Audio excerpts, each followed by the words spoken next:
The claim, clearly stated. The next renaissance will not be powered by better apps, faster models, or total connectivity. It will emerge in reaction to those things. Just as previous renaissances arose after collapse, when old systems failed to provide meaning, security, or legitimacy, our coming renaissance will be post-digital, not anti-technology, but post-dominance of the digital. The emotional truth beneath the argument is not rebellion, but relief. Open quote. You are allowed to step off the treadmill. Civilization will not end if you do. Close quote. Why past renaissances followed collapse? Renaissances are not golden ages that appear out of progress. They are reconstruction phases after systems lose credibility. 1. The Roman collapse, medieval reconstitution. When Rome fell, it wasn't replaced by darkness. It was replaced by local competence.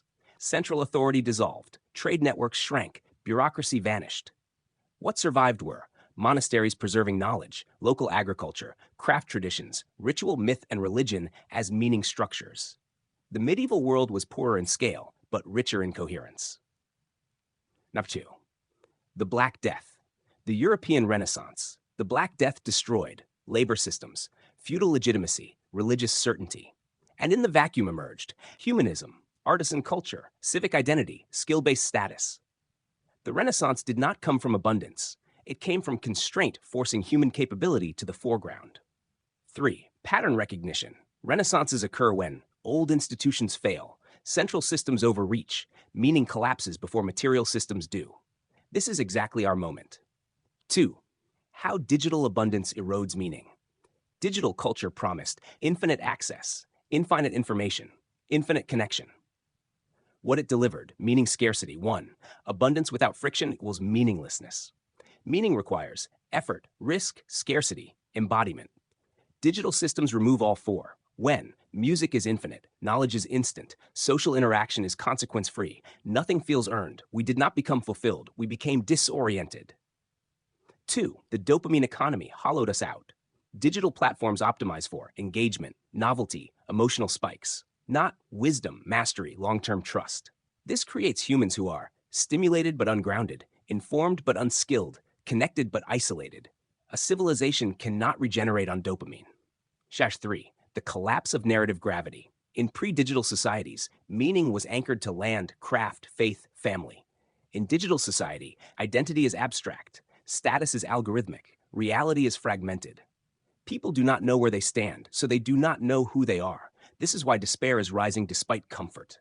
3. The limits of AI as a civilizational engine. AI is powerful, but power is not civilization. 1. AI optimizes outputs, not meaning. AI can write, predict, optimize, generate. But it cannot create legitimacy, establish moral authority, build trust, anchor ritual. Civilizations are not data structures. They are shared belief systems enforced by behavior. 2. Automation without purpose accelerates collapse. If work disappears, skill is devalued, human contribution becomes optional. Then identity erodes, status collapses, meaning dissolves. A society where humans are unnecessary is not post-scarcity, it is post-identity. 3. AI as tool versus AI as foundation. AI will survive the transition. It will assist the Renaissance, but it cannot be the Renaissance. The printing press did not create the Renaissance. People did, using it. V. What actually rebuilds societies? Every successful civilizational renewal returns to the same fundamentals. 1. Skills over credentials. When systems fail, degrees lose value, platforms lose legitimacy. What remains? The person who can fix, grow, teach, heal, build. Skill is portable sovereignty. 2. Land over abstraction. Land does not crash. Land does not log out. Civilizations stabilize when people are rooted, food systems are local, ecological knowledge returns. This is not nostalgia, it is resilience engineering. 3. Ritual over content. Ritual binds communities, creates time boundaries, grounds meaning. Content is consumed, ritual is participated in. A renaissance requires shared rhythms, not endless feeds. 4. Trust over scale. Global systems scale efficiency. Local systems scale trust. After collapse, trust outperforms technology. Reputation outperforms branding. Civilizations are rebuilt at human scale first. V. What a post-digital renaissance looks like. This is not a return to the past. It is a filtering of the present. 1. Technology becomes background infrastructure. used intentionally, limited by values, integrated, not dominant. No longer identity forming. 2. The return of the generalist. Hyperspecialization collapses when systems fragment. The post-digital human knows enough to survive disruption, can move between domains, values adaptability over optimization. This mirrors the Renaissance polymath, not by imitation, but by necessity. 3. Small communities, strong culture, local festivals, shared labor, intergenerational skill transfer. Culture stops being broadcast and starts being lived again. 4. Meaning before metric success is no longer followers, growth curves, engagement, but competence, contribution, belonging. This is not anti-progress, it is post-delusion. VI, the core emotional hook, relief. The most powerful part of this thesis is not its logic, it is the permission it gives. Open quote, you do not have to keep up. You are not failing because you are tired. The system is exhausted too. Close quote. The post-digital renaissance does not demand acceleration, it invites regrounding. Stepping off the treadmill is not retreat, it is where rebuilding begins. Closing thought. The old Renaissance came after the collapse of Rome. The next one will come after the collapse of meaning. Not from code, not from platforms, not from infinite connectivity, but from humans rediscovering what they can do, who they belong to, why life feels worth living. That is not regression. That is renewal. The quiet Renaissance. The unraveling before the Renaissance is named. At first, no one calls it a Renaissance. They call it burnout. They call it stepping back. They call it going local for a while. The feeds are still loud. AI is still everywhere. Platforms still promise frictionless everything, but fewer people are listening closely. The failures are subtle before they're obvious. A man named Elias notices it when his job becomes optional. Not laid off, optional. The system still pays him, but the work feels abstract, disconnected, strangely hollow. AI does most of it better.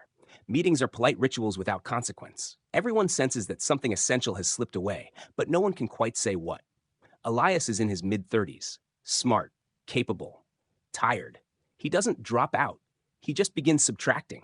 He deletes half his apps, stops doom scrolling after dinner, starts waking early, not to optimize, but because sleep comes easier when the noise fades.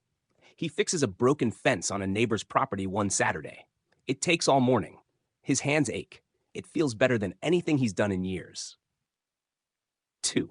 The turn toward competence. As institutions grow brittle, competence becomes magnetic. People stop asking, open quote, what do you do? Close quote. They start asking, open quote, can you help with this? Close quote. Elias learns practical skills the way people once learned languages, slowly, socially, imperfectly.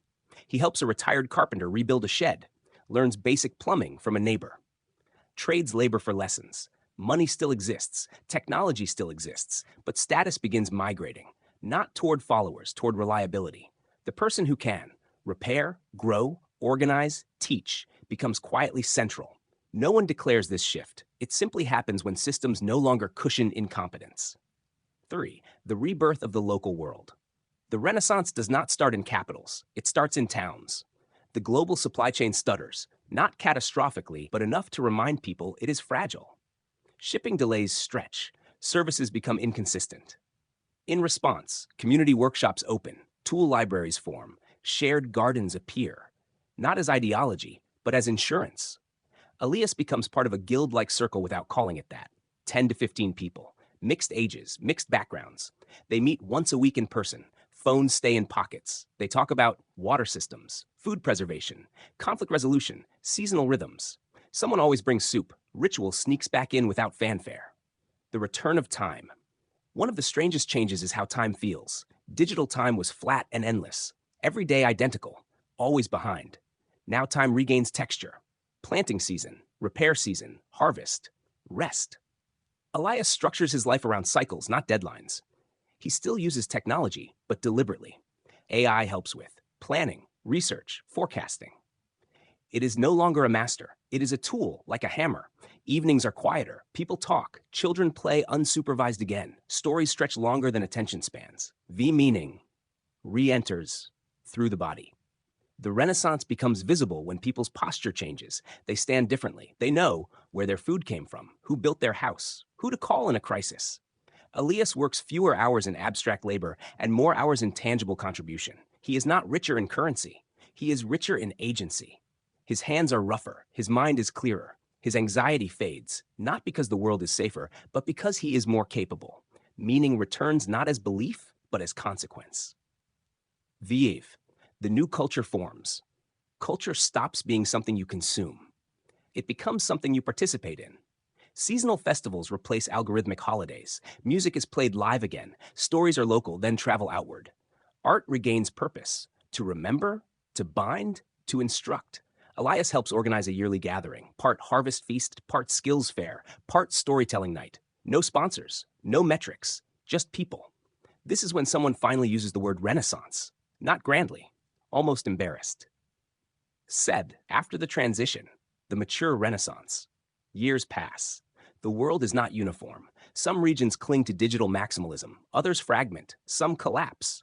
But where the Renaissance takes root, life stabilizes.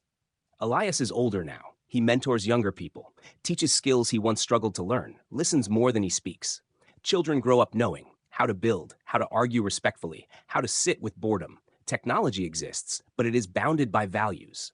AI handles logistics. Humans handle meaning. The culture is not obsessed with progress. It is committed to continuity. V8, a day in the best version of this life. Elias wakes before sunrise. He steps outside. The air smells like earth and wood smoke. He checks a water system with 2 neighbors, shares breakfast, works the morning on a communal project. In the afternoon, he reads, slowly. At dusk, people gather. There is laughter, disagreement, music slightly out of tune. No one is trying to go viral. No one feels disposable. Final image. The new Renaissance does not arrive with banners. It arrives when enough people decide, open quote, I want a life that makes sense again, close quote.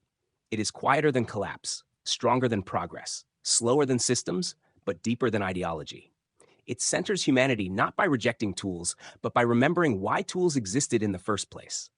And when future historians name it, they won't mark its beginning by a date. They'll mark it by a shift in posture, when people stood upright again, looked at one another, and began to build.